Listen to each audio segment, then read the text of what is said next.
The All Gachar Karimganj Hailakandi Students Association on Sunday evening demanded that all those involved in the rape and murder of a trainee doctor in Kolkata's RG Kar Medical College and Hospital on 9th August be given capital punishment.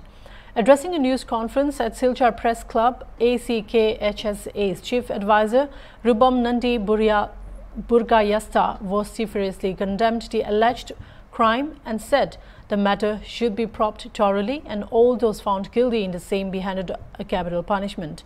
Burgayasta also came down heavily on West Bengal Chief Minister Mamata Banerjee for even after receiving complaints related to the former principal of RG Kar Medical College and Hospital in the past, never paid heed over the same.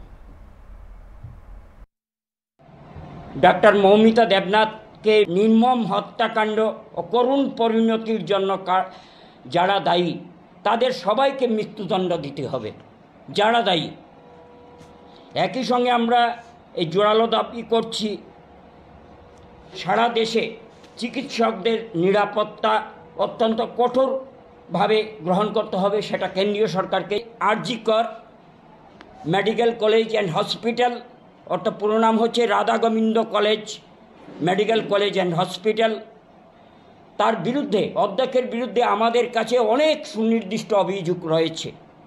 অধ্যক্ষ doctor Sandeep Ghosh, অধ্যক্ষের এই কলেজের principal, রাজ্যসভার প্রাক্তন সাংসদ শান্তনু সেন বারবার মমতা বন্দ্যোপাধ্যায়ের নিকট অভিযোগ জানিয়েছিলেন এই অধ্যক্ষের বিরুদ্ধে, কিন্তু মমতা বন্দ্যোপাধ্যায় তাতে কান দেননি।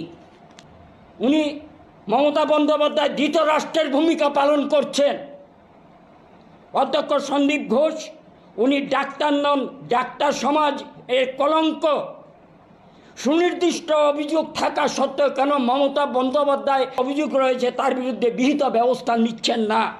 ডক্টর সন্দীপ ঘোষ চিকিৎসক অর্থাৎ ডাক্তার লিখবেন না, আমরাও সেটা মানতে রাজি নই, কারণ উনি আমাদের সমাজের কলঙ্ক। পশ্চিমবঙ্গের কিছু ব্যক্তি মমতা বন্দ্যোপাধ্যায়ের উচ্চ পদে যারা আসেন, মমতা বন্দ্যোপাধ্যায়ের রন্ধে স্নেহে লালিত পালিত হচ্ছেন, এর মধ্যে এই ডাক্তার সন্দীপ ঘোষ একজন। মমতা ব্যানার্জিকে এ ব্যাপারে তার দোষ স্বীকার করে তদন্ত প্রক্রিয়াকে ত্বরান্বিত করা উচিত, না হলে ইতিহাস তাকে ক্ষমা করবে না। কঠিন পরিস্থিতির জন্য তাকে প্রস্তুত থাকতে হবে।